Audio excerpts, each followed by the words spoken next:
If I just put trailers outside and I call the class carpentry, but they're stuck in that trailer 90% of the time because I don't have a dedicated lab space for them, they're not really getting great exposure to the tools, to the safety, to any of those things, then it's CTE light. The voices and people wanting to get into this space, but it's like policymakers at the end of the day, like this whole idea of like add a new law or add something to the dirty plate stack, like you got to take something away, but like what are policymakers still missing?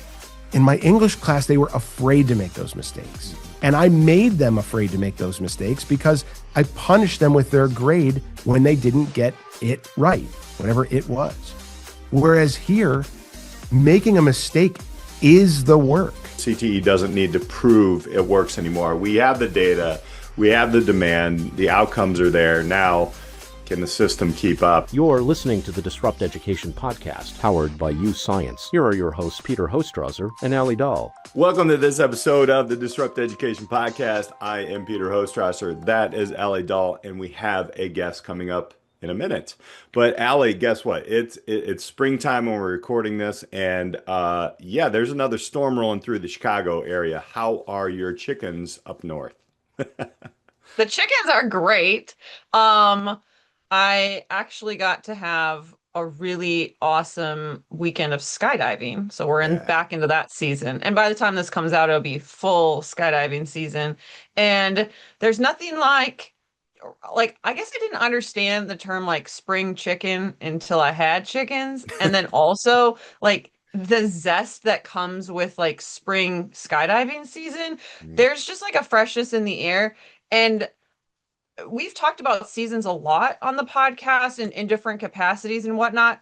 And two things. One, when this comes out, it'll be close to or near the summer season for educators, which is a totally different season. So like lean into that. And then, Robert Peppo always talks about like the off season is your on season, really like to get ready. And then just thinking about we're in a season of disruption in education like we've never seen before. And we're really excited to jump in boldly with our guest. And it's a returning guest to talk about just that on this week's episode.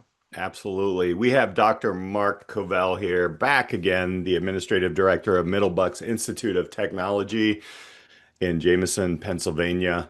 The recovering, I guess, adapted, I changed. I was an English guy, and now 3 months into this gig, it was like, CTE. How you doing, Mark? I'm doing great. Great to see you both. I'm glad to hear that the chickens are doing well, Alli. But that freshness in the air, you're 10,000 feet up. That's cold. It's called cold. I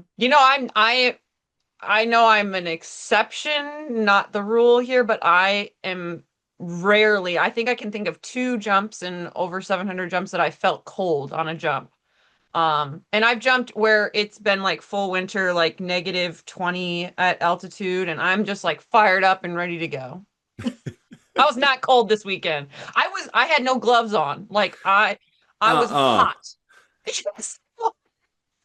See, like this is so like just boss lady right here. Like, Mark, come on. Like, I can't jump out of, I mean, I could jump out of a plane, but if that's not enough, now you're adding weather and cold, and I don't know.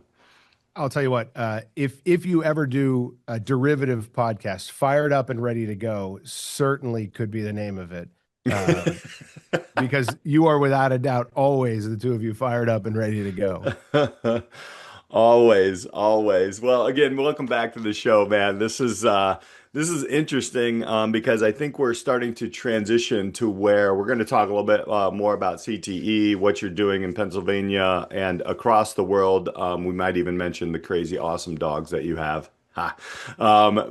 See, we have dogs and chickens now. So I just framed this up and no one knows where we're going to go. But we're going to talk a little bit about how, I feel, and I think all of us here feel that CTE is shifting from fighting for relevance into now, hey, we're facing scale, we're facing pressure, expectations, the right way to do things. And so I want to just lead out here, like, you've been in the work, Mark, and not obviously just talking about it. I had the pleasure of working with you at FETC with Jason Van Nuss and Peter Harris as well. That was amazing, fun time there.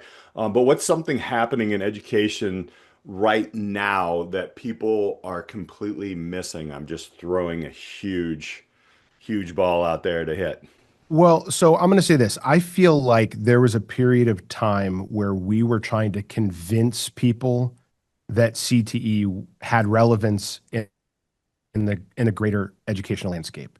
And one thing that education is not known for is moving quickly. But I will tell you what, this movement for career and technical learning and learning by doing has been, by all accounts in the education space, I mean, just unbelievably rapid. Normally we move at more of a glacial pace or tectonic, but now with this, it seems like we are moving at breakneck, warp speed with career and tech ed.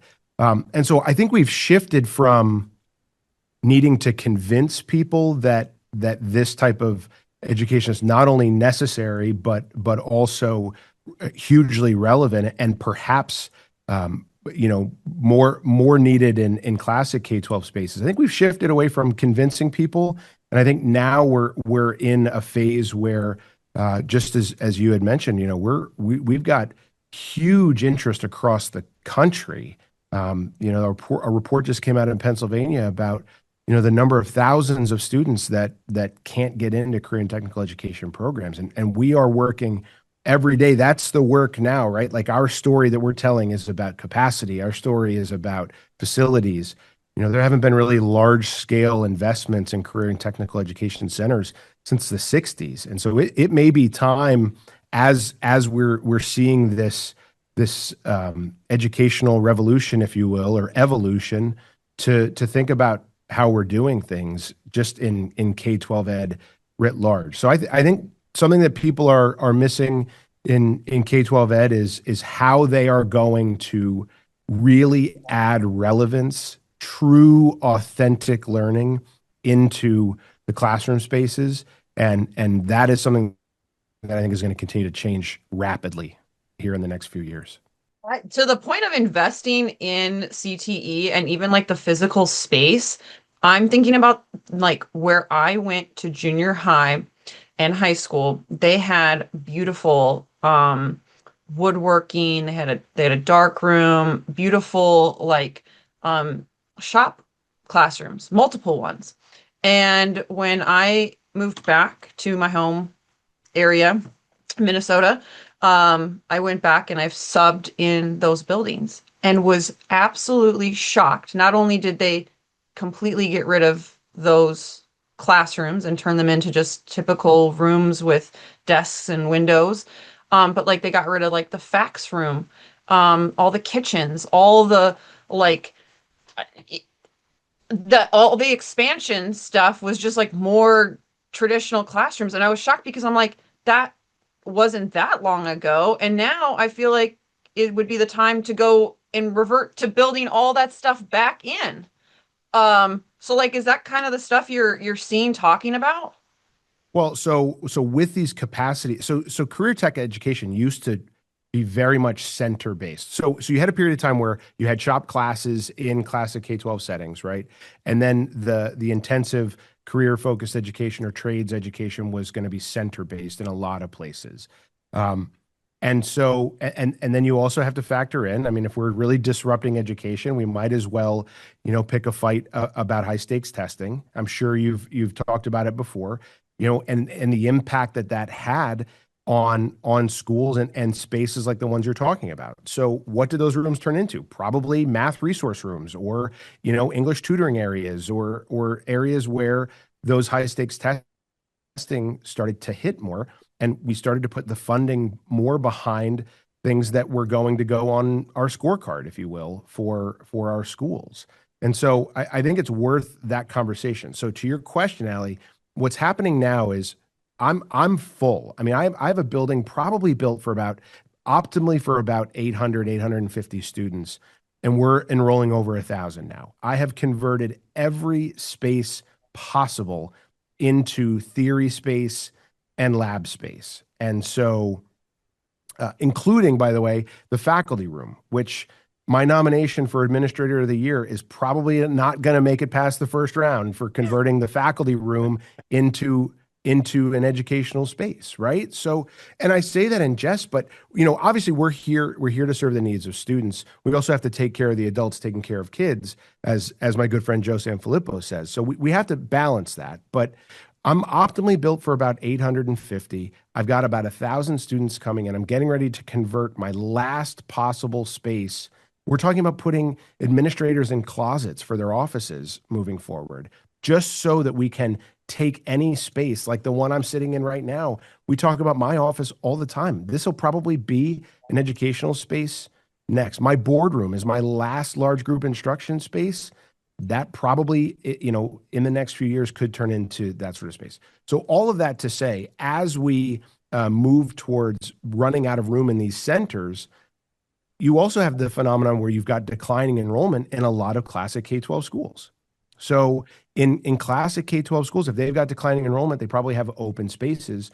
You're going to start to see some of the career and technical programs shifting back to home schools. I think that's only natural that that's going to happen over time. So some of those programs I think you will see. There's a broader conversation there about where the learning is happening, the type of learning that is. If a classic K-12 district has the infrastructure to put out a really career-focused workforce development program, but that's something that we can overcome easily as well. So I do think you're going to see more career-focused education spaces in classic K-12 schools. Absolutely. I think you have to. But I also think the signal is there that it's not just because of what we're teaching. I think it's because of how we're teaching it. When you look at schools like this one, you've got theory and then you have practice. And I remember teaching English. I'm my own worst critic. I was probably just an average English teacher, but we did a lot of theory and we did a lot of pretend. We didn't do a lot of practice. We didn't actually publish our works for people to read. We didn't actually bring in professionals from the spaces where our students had career aspirations and drive down into those things and let them explore their passion and really build engagement over the topic. Whereas at a space like ours here, that's every day. I mean, that is just how we do business. I will tell you, I was an average English student, so we were probably meshed back in the day. I would have gotten a B. No problem. English. A B for Peter. So, there is a lot of questions out there around this. There's always been the argument for, are we just teaching kids to work? And I get that. I mean, I was on a recent LinkedIn post, and I love him. Dr. TJ Vari actually threw something at me. It's like, it was about Sir Ken Robinson before the podcast. I was like, I'm on TED Talks again. I'm going around in them. And he did challenge. I mean, he brought up a great point, about are we just teaching, the industry model here? So what I wanted to ask is what does this look like differently? What does this movement feel different from previous CTE waves? Are we really innovating here? Are we just rebranding old ideas? Like Alli said, are we just, when we build these things back into our communities, what are your ideas on that? So first I'll say, you hit the nail on the head there. TJ Vari is an incredible thought partner, and he loves to get people thinking. He's a great person to connect with. So an awesome follow on LinkedIn if you get the chance. Listen, here's what I think. I love the idea of systems thinking. I love Dr. Deming, right? Dr. Deming's philosophy on the systems that we have are perfectly designed to get the outcomes that they get, right? That they produce. So we've built these systems. They are perfectly designed to get us the outputs that they're getting us right now. The question is, what are those outputs? And I know, when I graduated high school, I went to a great high school. When I graduated high school, I was able to take that diploma and I was able to go to college. I didn't really have any transferable skills. I didn't have any durable skills that that I learned through my studies there. I think what's happening now is there are a lot of things converging that are causing this too. So you have the student loan crisis, right? Folks of my generation are still paying for the degrees on the wall. I think we may have talked about that last time. We're still paying for the degrees on the wall, and so that when those families are sitting down and having a conversation about what's after high school, there's an ROI conversation happening that did not happen at all when I was going to consider what was after high school for me. High school was the step to get to college. That was it. That was not an if, right? That was an automatic. 98% of my peers went to four-year colleges. So I knew what I was going to be doing. But now I think we're having real conversations. There's a lot of disruption happening with AI. There's a lot of disruption happening with, just the economic marketplaces where some of those traditional go to college, get employed, and then retire with a pension. Obviously that path is not a straight linear one anymore.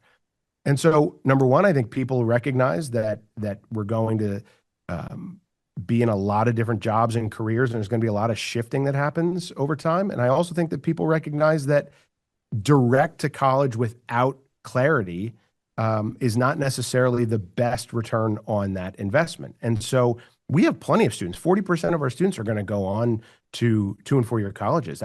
I'm thrilled for them. And there are probably even more that we don't capture in our data capture that are after that, because some of these students will go work somewhere, get promoted, get in a management track. They'll send them to college and get those degrees for free. So, there's a lot of different options. It's just, I think it's the perceptions around how we get there that's definitely changing. So you have the convergence of the student loan crisis. You also have a generation that loves to learn by doing. This is a creator generation. They want to, they're part of the COVID era where, they were learning behind screens. It's absolutely understandable that they want their learning to look a little more tactile, a little more engaging, a little more authentic. And so these spaces then have that available to them. I also think people understand, especially in a crazy digitally connected world, that the power of relationships is super strong. And so one of the things that you get, and part of the program that you run, Peter, is building internships and building cooperative learning experiences. And so now it's not just, I have the skill to attach these 2 pieces of metal or to cut hair or have this credential in Adobe or patient care. It's not just that. It's, I have that and I have relationships in the field. I have that and work experience. That's where I think it gets really, really robust. And those are the things that people were sleeping on when the goal for everybody was college. And so then you come back to that Deming idea where we may have to really reconsider what high schools look like now for the outputs we're hoping to get, because we weren't really having, next step conversations. At least, in my experience, we weren't doing a lot of next step conversations. It was, the next step was the next type of learning you were going to do, or the next degree you were going to earn. It was like a pass off, like, yeah, you're not my problem anymore. That's I felt a lot in education. Well, and I think back to when I was teaching English, right? So what was my goal in 9th grade English? My goal in teaching 9th grade English was to make sure they had everything they need to be successful in 10th grade English. When I taught 10th grade English, what was my goal?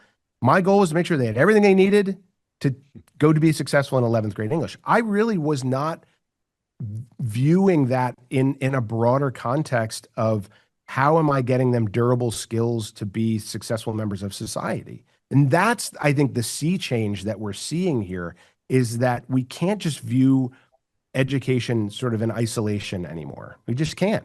This episode of the Disrupt Education podcast is brought to you by UScience BrightPath, the next generation platform helping students make personalized decisions as they move from education to career. If we truly want students prepared for life after high school, we can't rely on outdated, interest-only guidance to navigate a dynamic career future. UScience starts with aptitude discovery, helping students build a deeper understanding of who they are and how they're wired to succeed.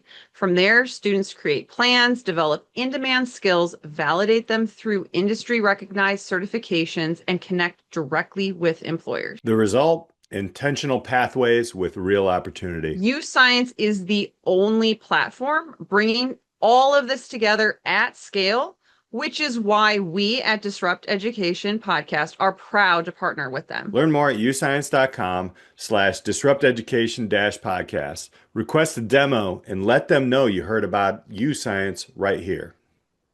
We started off this year with Jeremy Smith from Pegasus. It was pretty bold. He was like, you need to think about education as a supply chain model, and you got to start from the end product and work your way back. And I do want to rewind the tape just a little bit. So we had you on last year, and in doing my due diligence, it's episode 375. If people want to go back and listen to the first time we had you on the podcast.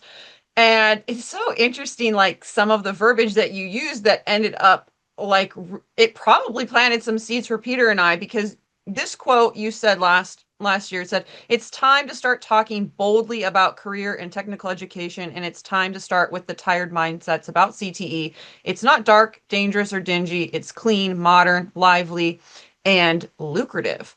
And you use the word bold, which is our word of the year. And, it's just interesting that along with this idea of mission, like, and that this, what are the outputs? What does success look like? And it's one of the things that we really like about your viewpoint. And I think you have a lot of credibility with education because you went all the way to a terminal degree and then now are like one of the biggest champions of CTE and the relevance. So it's like you and other thought leaders and people in the system are really kind of like, right to your point, it's not about relevance anymore. It's about capacity. And like, so what does being bold about CTE and being bold about like the capacity issue and the, and shifting from relevance to all of this now in 2026, how are we going to be bold with that movement? Are you asking me to prognosticate our next conversation in another year? What will have come true by then, Alli? Is that what you're trying to do here? Absolutely. First things first. One of the things, because of my background and experience, one of the things that I've tried to do in some of my CTE evangelism, if you will, is to go and push into classic K-12 spaces and have these conversations in classic K-12 spaces. And it takes some, using the word bold, it takes some bold leadership by other folks to engage in that. So what does that mean? It means being present with classic K-12 superintendents. I had the opportunity to be at the AASA conference this year, the National Conference on Education. Well, AASA has added to their pillars about making sure that workforce development is part of the conversation. That's huge, right? And so there aren't a lot of CTE folks that represent at that classic K-12 space. I try to be there. I had a roundtable this year. Hopefully we'll be presenting there more so that we can have that conversation with classic K-12 leaders and educators on that. Peter had mentioned FETC, so the Future of Education Technology Conference. It was a chance encounter at AASA one year where I bumped into the conference chair for FETC, a lovely woman and an inspiring educator by the name of Jennifer Womble, another great follow. I mean, the future of education is all she does all day long, every day. And she seeing the investment. She's in the Florida area, seeing the investment that Florida was making in CTE, reading about the investment in CTE. This is 2.5 years ago now, said, I think we need to have more of a CTE presence at the Future of Ed Tech conference, because this is, ed tech folks and leaders from across the country, across the globe, really. And so she had me as a featured speaker 2 years ago to present and just do a full CTE thread on my presentations. Again, classic K-12 space. To my knowledge, I was the first CTE featured speaker that had ever been part of that conversation. Then what happened after that, right? So then she said, well, now I want to do a summit. I want there to be a separate pull out for CTE that people can come. I want you to put together a panel of folks to come speak at that. Well, so obviously Peter was my first call. Gentleman named Peter Harris. I had 2 Peter H's. It says something about my organizational ability, but Peter Harris and Peter Hostrawser. And so you opened the black book to 1 page, and there we were. I know, that was it. And so I had those 2 gentlemen, and obviously Peter with his work in the classic K-12 side, doing the internship piece, and I wanted that voice.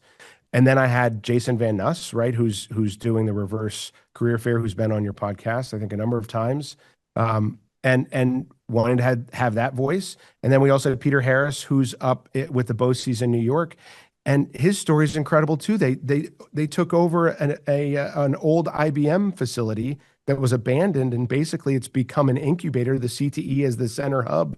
It's become an incubator for businesses in that area. They completely renovated it, so there's a bold investment right there, talking about how that can be workforce development and lead economic growth in a community.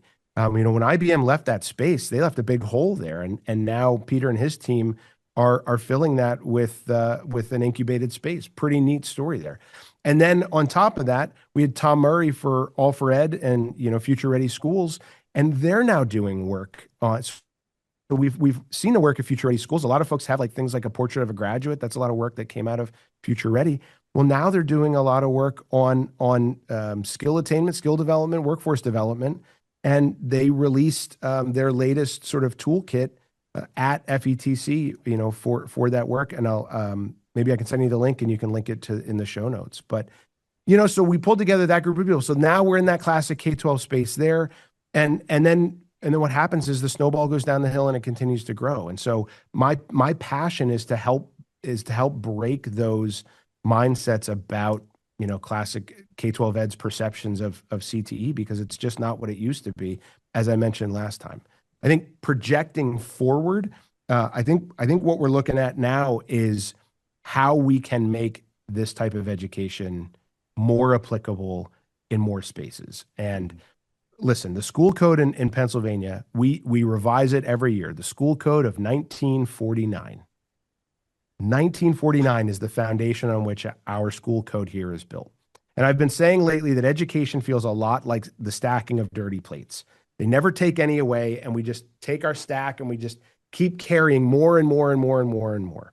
I had a conversation with the superintendent this morning about a new state rule that we have for a course that must be implemented in Pennsylvania schools next year. We have a structured literacy initiative that must be implemented in the schools of Pennsylvania. Now we're looking at cell phone bans and the potential to have to collect cell phones every day from students. It's just another plate, another plate, another plate. And so I think, honestly, this won't be for next year's podcast, but maybe in 5 or 10 years from now, I think really we need to look at what are we doing in our education systems, and what outcomes are we hoping for? And then are the systems, we've been talking about systems a lot today, are the systems we've set up designed to get us those outcomes? And if they're not, we need to start looking differently at those systems, and maybe not build off of the school code of 1949, but maybe write the school code of 2026. I love that dirty dish thing, which I sometimes have a problem with my teens in my own home. But I will say, that reminds me of something that Ken Wallace said, who was the previous superintendent at main township schools here in Chicagoland area is for every law that gets put into place, they need to take two away. Like, right? So it's kind of like, eventually you're going to get that dirty dishes stack down into something manageable. Before we kind of dive in a little bit deeper into that policy, which I do like that's interesting. I kind of view CTE as Nashville, Tennessee, about 5 to 10 years ago. Now, let me explain what I mean there. Nashville, everybody wanted to go to Nashville and continue to. Except the problem is, have you ever driven around Nashville? The infrastructure is not quite there. Now it's improving. Kudos to the people in Tennessee for doing this. But I think right now the demand is there for CTE. We are seeing where like you said, we have to actually turn people away because we may not have the staff, we may not have the places for it. The interest does not equal access. At one of my previous schools, our internship program blew up so much, they had to put a cap on it because they were like, whoa, they didn't understand what kind of work goes into it as an educator because you get these free periods and it's not seat time in the school. So those are traditional ways of looking at it. The system just isn't built to meet it yet. So you've said this isn't obviously a relevance problem, it's a capacity problem. What are some of the other ways outside of facilities and infrastructure gaps are you seeing this? Because a technology and engineering teacher right now is why is anybody going to leave the field and take a ginormous pay cut to come in and teach these things? How do we work around that? What are some things that you've done, as well as some of the things that you've seen there to kind of help our audience understand that? So the answer to that is not a simple one, because there's a teacher shortage nationwide. And then when you add in skilled trades, which are booming in the economy right now, to not just pull folks out of those skilled trades, but then have them take a pay cut and require them to go back to school to get their teaching license. A traditional school that they probably didn't like before. Right. So that is certainly going to be a challenge. One of the things that we do differently though in CTE is we have things called occupational advisory committees. So I never did this when I was a classic K-12 teacher.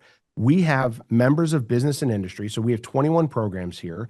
We have over 400 members of business and industry that sit on advisory councils, one council per program, where they advise them twice a year on equipment and then on curriculum.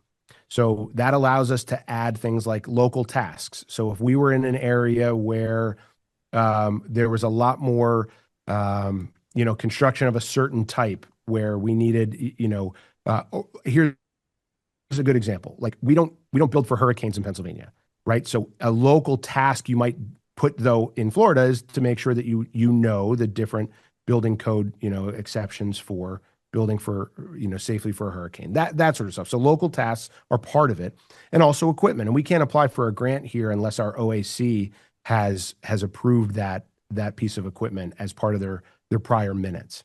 So that's one piece where we leverage our OACs. It gives business and industry a chance to advise us, but it also helps us build a bench of people that they understand what's happening in our schools because they're part of our schools, and then B, we can maybe encourage them to apply when we have openings, or we can use that network. We talked about networking.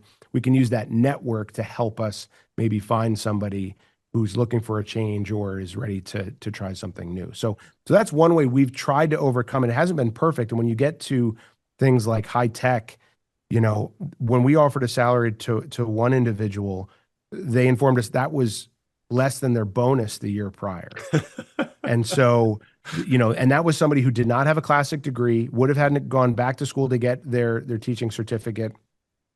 And they were an engineer at, I think, Amazon. And there was just it was the perfect fit. It was going to be a great fit for us. It just wasn't doable. There was just no way. I think the individual knew that they were going to be making some sacrifices and giving back. I just don't think that they expected to be giving back quite that much. So I think that's part of the solution to some of that issue. You know, it just gets super complicated, and it's not just about space, although that's part of it. I think it's about how we. I mean, I think the symptom is that we have a wait list, right? Like I have 700 students who want 340 spots. Wow. So that's the symptom, okay? But what's the cause? Like why is it that they want to come at 2x my availability, 40% growth in the last 7 years? Why is that? So is it because of what we're teaching here? Maybe. Is it because of how we're teaching it here? Possibly. Is it because high school looks a little bit different here? Like I walk around and I marvel that students in the carpentry class are building and creating and crafting things, and they're getting high school credit for it. I love that. Electrical, same thing. Welding. There's nothing more visual than seeing a student grinding a piece of metal, sparks flying everywhere. That's high school. These kids are getting high school credit for that. I pinch myself because I think, man, if kids only knew this is what high school, this is what your day could look like. I mean, I think every one of my Instagram posts probably somewhere says like, this is what high school looked like at Middle Bucks today, because I marvel at that. And so I think when you look at the symptom of, okay, so we know we have all of this interest, but I also think if you zoom out, I think it's a little bit of a conversation about how we are delivering education as a whole. And I think it's not just about what we teach, how we teach, and where we teach it. I think it's that it's a different way to consume. It's a different way to output learning. I mean, I was reading a LinkedIn post the other day about, what happens to, I think it was Christopher Nesmith out of Washington, another incredibly intelligent person, superintendent, really passionate about workforce development. And I think I was talking about how I marvel at the fact that students are not afraid to fail forward here. None of our students come in as experts in their field. And so they have to make all of these mistakes. We have to break a lot of eggs in our culinary program before they know how the process fully works. In my English class, they were afraid to make those mistakes. And I made them afraid to make those mistakes because I punished them with their grade when they didn't get it right, whatever it was. Whereas here, making a mistake is the work, right? Like repeatable accuracy is a great thing to get to attain that skill, but making the mistakes with our skilled tradespeople here, that is the work. And then you make fewer mistakes, and then you try something new, and then you push yourself. There are risks taken every single day, and our students aren't afraid to make those mistakes and have that failure and then say, I think that I was moving the welder too fast here. I think I was too hot here. I think I was too cold here. Like they're diagnosing those things. That is incredible learning going on. And so I think it's not just more students want career tech ed, more students want to learn welding. I think it has a lot to do with how it looks and feels to learn in these environments. And that's why we're seeing more interest and more enrollment and more activity. It's and it's universal. And we've talked about the communities we serve are middle class, upper middle class, suburban communities. Not, you would expect us to have a nice draw of students in our CTE programs, but not record-breaking draw. And so I think you have to zoom out and say, what is it? What is driving that? We know the symptoms. Let's identify the symptoms, but what's causing those to happen? And really, really look into it. You do incredible work on the ground. And then, I mean, Peter and I obviously very connected with you on LinkedIn and a whole collective worth of things. And I'm seeing a lot of your work now push up into policy. And you've posted pretty recently about some movement from kind of like not just the ground up in your local community, but wins for the state of Pennsylvania as well. And Peter and I have this discussion pretty regularly about how to disrupt education. Like, is the chicken before the egg or the egg before the chicken? And also like from the ground up or from the top down.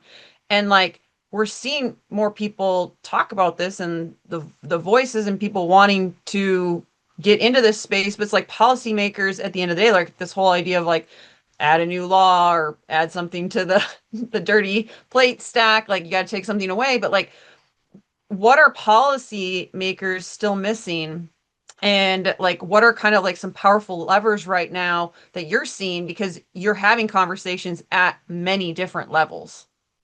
So you're right. I again, politics are not something that I grew up having an interest in, but in career tech ed, because of how we're funded, it's one of those things where it's nice to be sort of a nonpartisan slice of education. So, we're workforce development, we're training the workforce, and our country has such a need that politics, you know, left or right, red or blue, those don't really come into the conversations. And I'm forever grateful for that. And I hope it always stays that way. I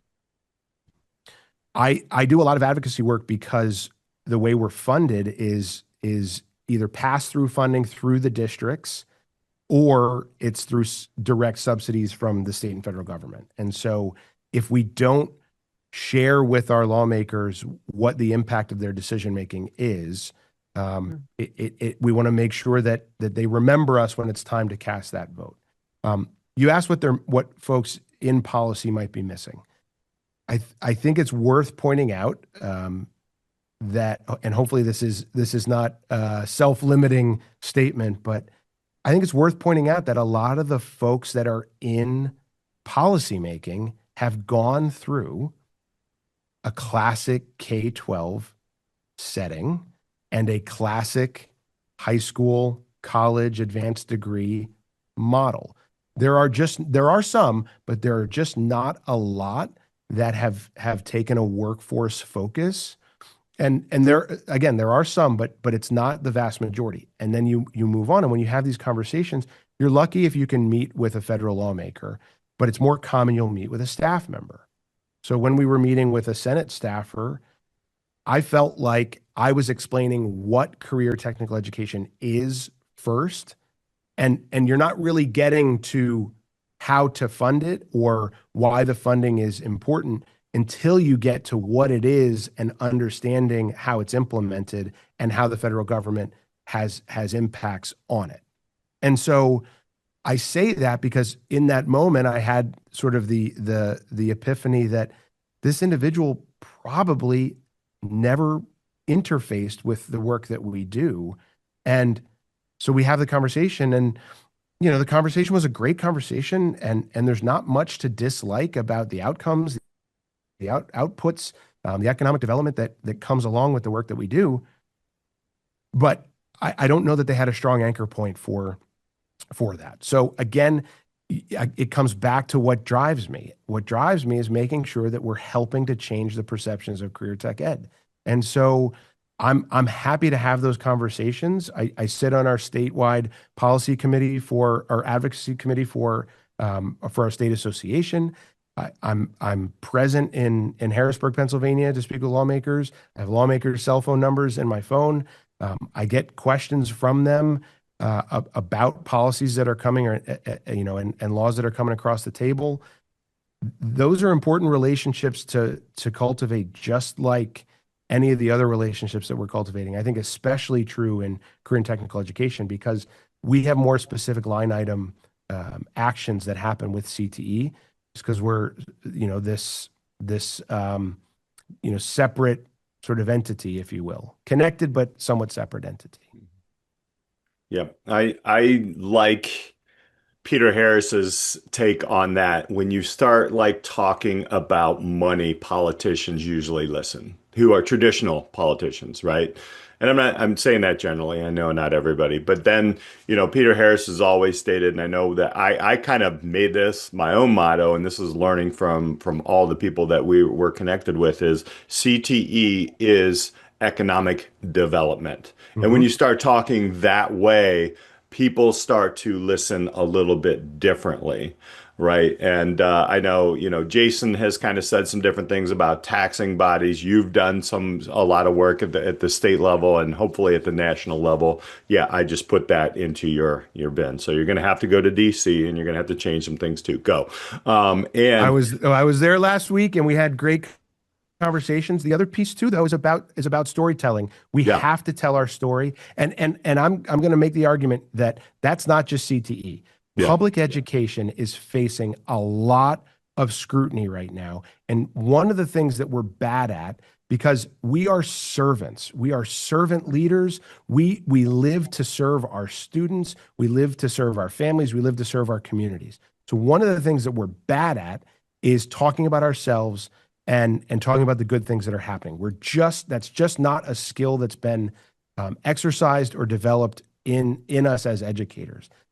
And so I have concerns about education writ large. I really, really do. And so I think I was in DC just last week. I brought my my community engagement coordinator, my PR coordinator with me, with our student interns to talk to some members it was a conference, a national policy seminar put on by ACTE.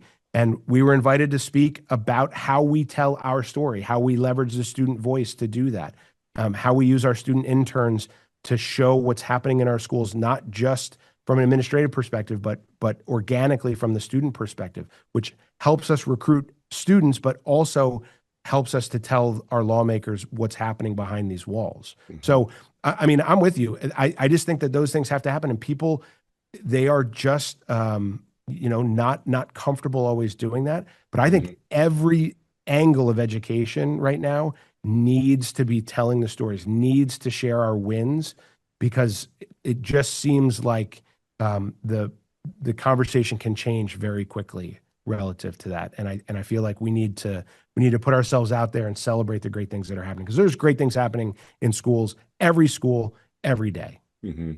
Yeah. By the way, if our audience doesn't know, like if you are presenting somewhere, trust me, you want to get there, because presenting alongside with you at FETC, you definitely showed that owning the narrative yourself and really putting that out. You've done some pretty awesome things, and you're kind of a hip dude, like on the TikToks and stuff. So I'm just going to throw that out. Your whole staff they look like younger. I mean, I don't know. We try to listen. The work we do is important. The work that the things that happen here are important, and we all. This is the best job I've ever had. This work is amazing work that we're doing, and I can promise you, I didn't say that when I was an assistant principal processing 1,700 discipline referrals a year. That was not the best job that I ever had, and so. This work is incredible, and I encourage our folks to have fun in the work that they're doing, get the job done, but enjoy the work that we're doing, celebrate our successes, lean into telling your story. I don't want to tell the carpentry story for our carpentry teacher. You got to follow Malcolm online. It's one of the best follows you'll ever have. MBIT Carpentry Construction. It's construction carpentry. I got to get it right now. It's a great follow on Instagram because he's got students involved. You can see what he's doing. You can see the high level of execution in there, the incredible pedagogy that, might catch you by surprise. It shouldn't, but it might. I'm thinking Bobby Miller. Oh yeah, Bobby Miller's awesome too. He's a shop teacher that is very on social media, and he's very fun to follow. Yes, yeah. Making rocking chairs and all the things. It's so rocking the rocking chairs. That's there, Bobby. You need to use that, buddy.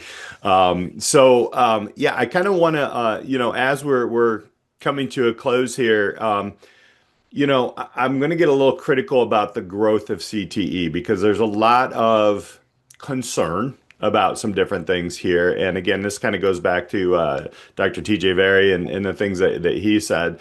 It's exciting, but if we scale too fast or without intention? What happens there? What are the risks? Um, I, Hmm. I don't know. What do you see as a leader in this space? I agree with you that we cannot scale for the sake of scaling. I think that would be a big mistake. I think more is sometimes better, but not always. And Hmm. so if I just put trailers outside and I call the class carpentry, but they're stuck in that trailer 90% of the time because I don't have a dedicated lab space for them. They're not really getting great exposure to the tools, to the safety, to any of those things. Then it's CTE light. And I think it comes back to what we were saying before. We know the symptoms. The symptoms are the desire to attend these spaces, these schools, these programs. But we really do have to zoom out and we have to figure out what is that draw. We really need to listen to our consumers and learn from them because I think quality matters in everything that we do. It's actually another tenet of Deming is that quality matters. Quality really does matter. And so one of the reasons that we're successful is that what we're outputting is a quality product.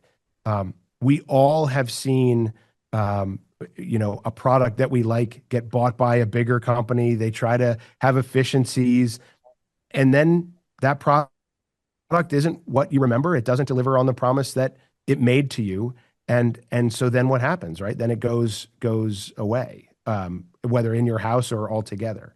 So we certainly don't want to scale for the sake of scaling. We want to scale meaningfully. We want to be responsive to the needs of our community. That's one of the things that's beautiful about career tech ed is in order for me to add a program, I have to demonstrate that there's an economic need in our local community for that. Again, that was not how I decided on what the next book to read in my English class was. It was part of it. Maybe we'd have a committee. Maybe it was just what I was passionate about that I could advance up the chain. But here I have to have economic data. I don't have to convince one board of school directors. I have to convince a local advisory committee who's a business and industry partners that have to okay that addition of that program. I need support from workforce development that there's going to be jobs for these students when they finish that. Then I have to convince my school board of directors, and then I have to get my 4 school districts to fund it. So it's a little more complicated than why don't we just add that program? But I think that there's value in doing the work, and there's value in taking a minute to step back and make that decision for the right reason. So we're looking at adding a teacher next year. For us, we're adding a teacher in an existing program in our health programs because number one, healthcare is the number one economic hiring in the state right now. So that's obviously going to be a great spot to go, but we also have tons of interest in it. And so not only are we trying to address the wait list issue, but we're also trying to hit on the economic need of the community. And that's just something, again, different between K-12 that probably some classic K-12 folks didn't even know happened when we make decisions here. Okay, again, I'm just gonna rewind the tape because a year ago, you talked about a book. And I'm just just throwing this out here, Mark. Have you made any moves on that? Because I mean, your voice is so needed, and I'm sure like things have shifted in the past year. But like, have you made any progress there? You did say you're like, I need to write this book. I've got a lot to say. Alli holding you accountable. So here's why I did that. The reason that I told more people than I should that I wanted to That's write a right. book. You did. So that people would ask that question to me. So I am happy to report that I am writing a book, and I'm really thrilled about where it's going. It's not finished yet. I've spoken to a few publishers. I have some proposals into publishers right now. When this comes out, I'm hoping that I have a publisher lined up for the work. And ultimately, it is what we're talking about here, right? It is the idea that the systems that we've designed need to be looked at so that we're meeting the needs of our communities and meeting the needs of our learners. And it's part of my story coming from classic K-12 ed into CTE. It's part of telling the story of what we're doing that works and would work anywhere. And it's about building, culture and capacity in schools so that good things happen for kids. And that's hopefully the work that I'll get to share more broadly. And so it's in the works. Thank you for holding me accountable. And the working title right now is Designed for Purpose, which is what I think is what we do in CTE. We have a design here that's designed for a purpose, and the outcomes that follow are because of that design that we have. So we will see. We will see, Alli. I appreciate it.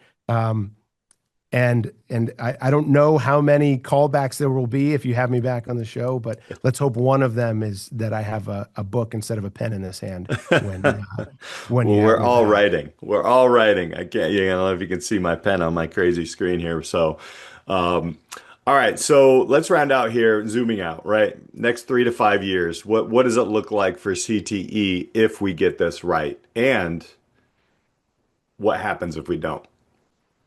If we get it right, we find a balance between those that want this type of learning and are able to access it.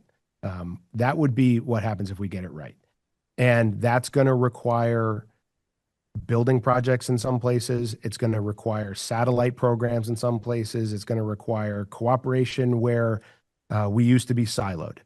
So that's not a bad thing. I think that, in fact, that's going to be a good thing. And I think that is going to help erode some of the walls that may have existed in education. Mm-hmm. I think if we get this right, we are celebrating the success of everybody, and public education wins.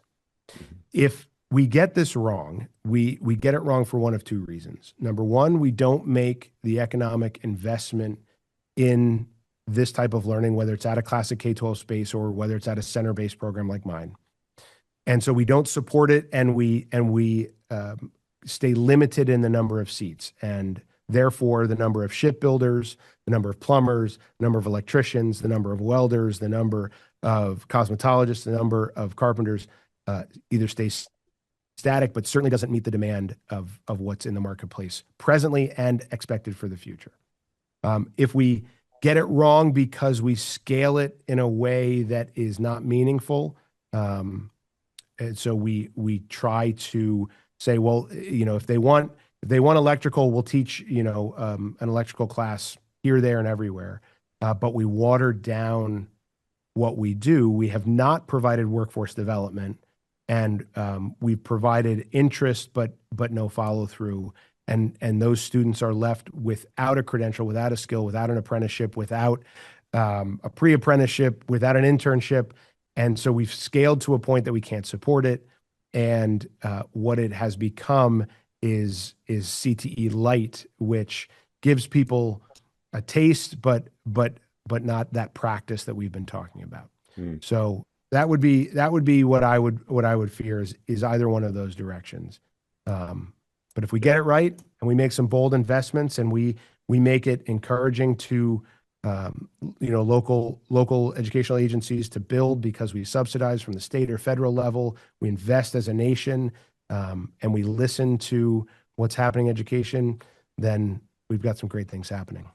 I love that. And, I think, the big takeaway here is CTE doesn't need to prove it works anymore. We have the data, we have the demand, the outcomes are there. Now, can the system keep up? And you've shared a very great narrative here, Mark. So thank you for that, because basically when you disrupt education at this level, it isn't about creating new ideas. It's about building the capacity to deliver on the ones that we already know work. And right now it's not belief, it's execution. So I really love the way that you've done a lot of things, not just as the director there at Middlebucks Institute of Technology, but across the nation, and in a state level and now federal level. I'm very excited about that, and I really, really can't wait for this book to come out. So I'm just push you a little bit more on that. I want the book. That's why I Yeah. asked about the book. Yeah. Your transition is very similar to mine. You just do it in a different way, right? Like I was a traditional teacher, so I'm just like, I want the book. So, you just let me know when it's pre-order and I'm on it. I appreciate that very much, and I'm excited to share because I think there's a lot of great stories to tell, and the other piece too that I'm hopeful for, and I've tried to build some relationships is I want CTE to be part of pre-service education for teachers and for administrators, and so this book is written in a way that it could be included in pre-service work for teachers and administrators, because I promise you, I have a bachelor's degree. We never talked about career tech ed. I have a first master's degree. Never talked about career tech ed. I have a second master's degree. We never talked about career tech ed. And I have a doctorate degree, and we never talked about career tech ed. And so it wasn't until I found that opportunity and I took the risk when all of my peers said, "What are you doing? I thought you were going to be a superintendent. Are you sure this is the right move for you?" And I made that change, and it's made all the difference in my professional career. I think more people need to not just know my story, because it's not about me, it's about the work we're doing. And so people need to know what's going on out there and what's available to students, because that's where I think we start to make some real changes. Where can people find you, and actually where can they find the stories from Middlebucks Institute of Technology? Thanks for that. So you can find me, I'm most active on LinkedIn. Covelle is my handle there. You can find me very easily on LinkedIn. You can also find me under the handle Covelle on most social platforms, including Instagram. And then on Middlebucks, we've got if you go to our Middlebucks website, mbit.org, you can find our link tree and you can find everything that you're looking for relative to our storytelling here. Our Instagram account is very active. Just about every one of our programs has their own Instagram account, and we have student influencers that help us create content for those accounts so that you can see what's happening behind our walls and you can hear a little bit about our story. So find us on mbit.org. Love it. Love it. And honestly, if you have not taken a look and you're interested in CTE, bringing it into your school, growing it, the challenges that you have, just watch. I mean, you showed so much at FETC. It was amazing. So kudos to you. We are at a tipping point in CTE. We are transforming education. We're not about to, but I think the question is, are we going to accidentally rebuild the past, or are we going to be intent on building the future? And again, thank you, Mark, for sharing. Appreciate you being here on the Disrupt Education podcast. The second time, the third time, we will have a book, I'm going to guess. We're hopeful. So I want to thank you all for listening in. Please make sure that you connect with our guests because honestly, these are amazing people who will help build programs. And you know, honestly, we're all learning in this together. This is how we disrupt education. So for Alli Dahl, I'm Peter Hostrawser. Thank you so much for listening this week. We'll catch you next time. Thanks for tuning in to the Disrupt Education podcast. If this episode sparked an idea, challenged your thinking, or helped you see education differently, well, that's exactly why we're here.